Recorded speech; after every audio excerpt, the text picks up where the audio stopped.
Hello, you're watching World Talks on TVP World. My name is Sasha Farbach.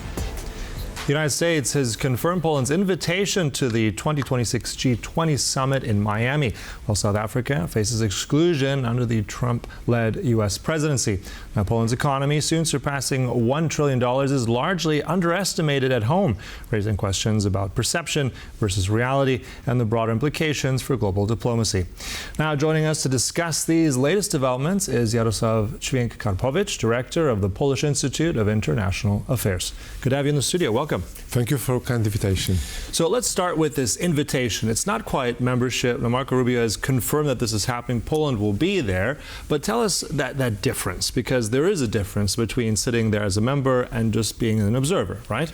I mean, first of all, there is no such a clear distinction between membership and being de facto or de jure member. I mean, it's a very unique situation when every country which has a right to have a presidency within a half of the year may invite everyone. For example, Spain very often is invited as a guest, as well as other international organizations. Some of them, like European Union and African Union, has, let's say, permanent seat. But for example, OECD is also invited by every year. Mm-hmm. But sometimes some countries which already hold the presidency, like recently Brazil, didn't invite some countries or international organizations. So for Poland, it means that we have a guarantee that the next country who will hold the presidency in the G20, the United States, they promise to invite us. It's a very good signal for other countries who will continue this role of chairing the group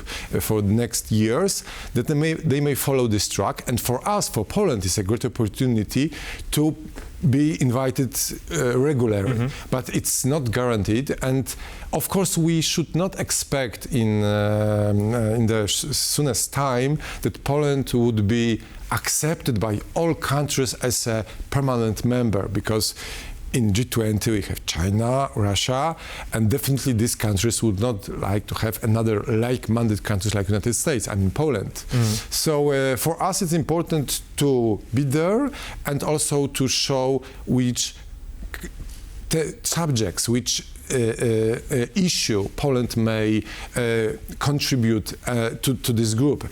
As we remember, G20 was founded in 2008 after the global financial crisis. So this group is focusing on global financial architecture. Poland, with its great economic success and very stable financial situation, I think we may contribute to this group and show our experience, especially with emerging markets, because many countries outside the G20 are looking on this group and on their recommendation and what they discuss and how they would like to restructure financial system. Mm-hmm. You said this is also about the economic performance. Now, Poland has done incredibly well over 35 years of growth, really as the real powerhouse of many economies in Europe. So this invitation signifies very much validation of that economic clout. Tell us also, beyond the prestige of being an invite and being there in Miami, what does that mean practically? What can it gain? Tell us a bit more about what is possible being there. I mean, obviously there's that closeness of dialogue, but what practically and economically will this do for Poland? I mean, practically, there's no doubt that China and US are competing about the global financial architecture. For many years, the United States had a very privileged situation when the US currency were widely accepted and were used as a main currency in trade, and also reserves were held in international banks, and the dollar US currency was the most important currency in the financial system. China, together with Russia, is trying to change the system. That's why they try to undermine the position of US currency. They try to undermine the conditions of liberal world, of free market. And frankly speaking, what President Trump is doing now, as we all remember a few months ago, with introducing new tariffs, it's something what was completely against this financial stability.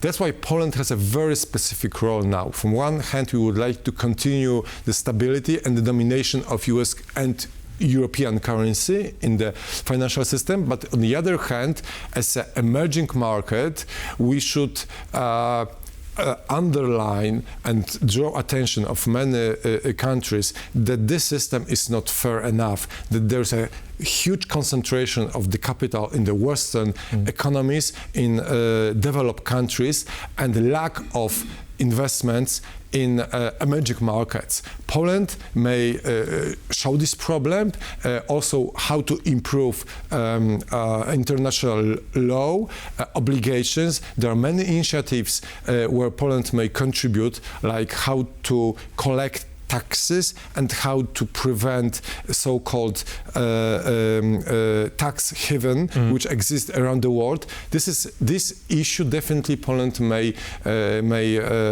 put on the agenda, and there's no doubt that authoritarian regimes, they like very much not stable and very weak financial system. Right. I just want to ask you very, very quickly, because there's more I want to delve into, but there seems to be a perception in Poland, there's a poll done that actually, when you tell Poles domestically that this $1 trillion marker, that Poland is on this high level, many, I think around 16% of a recent poll, seem to be, they don't really believe it. So why that disconnect in this G20?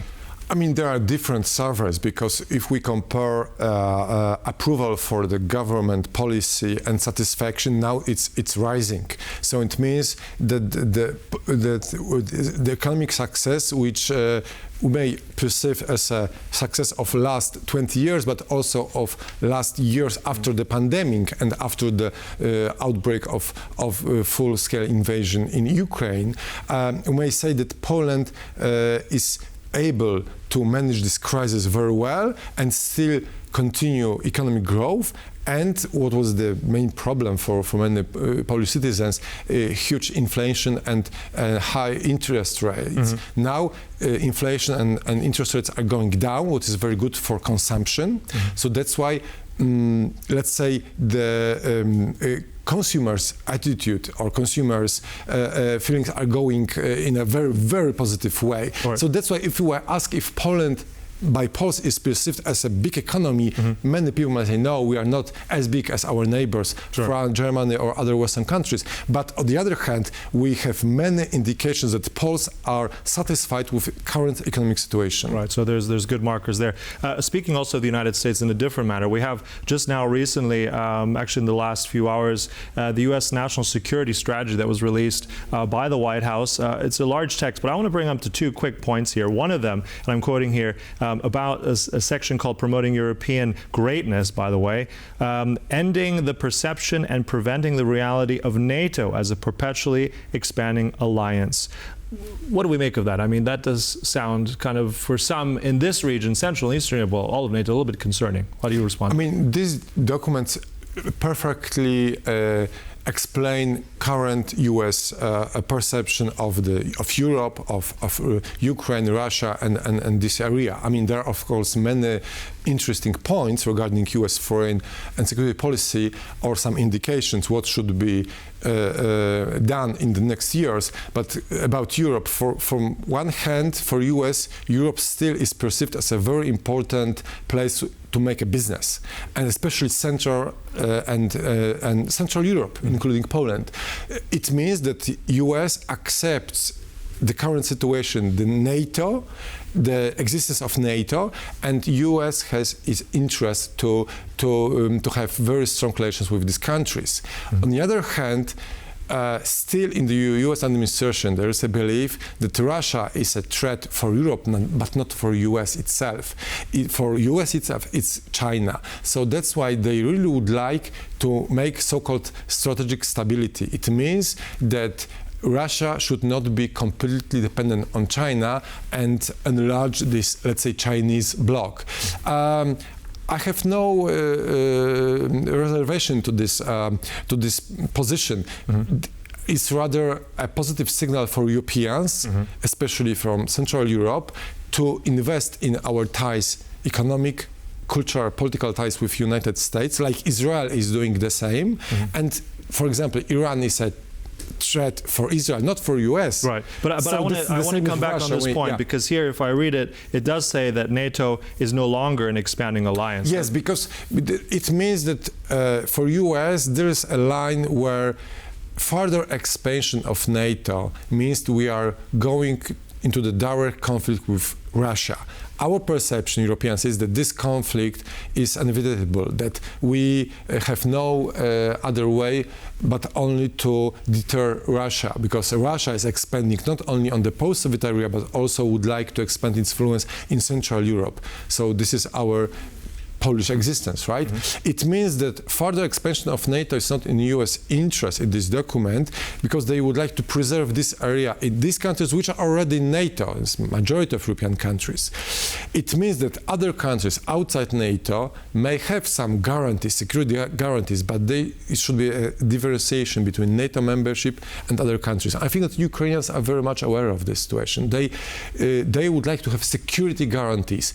NATO membership without real security guarantees may be very weak.